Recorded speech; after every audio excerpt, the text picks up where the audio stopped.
aming mga magulang.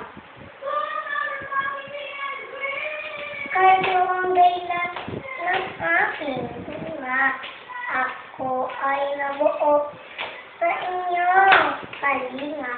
Pag-ibig ng Diyos, totoo, dakila, ang siyang nagbibigay ng lakas ko.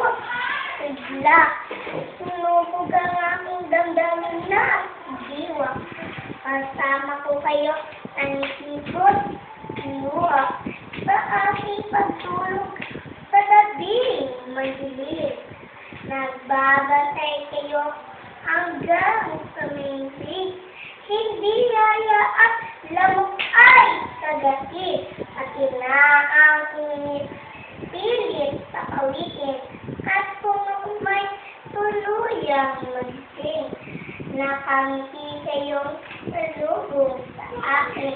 Hindi na maliit ang sakripisyo. Wala nang ako'y maging ng tao. Kaya naman ako'y may mga pangako. Mga utos at ilig ay susundin ko. Igagaran ko kayo at ererespeto. At mga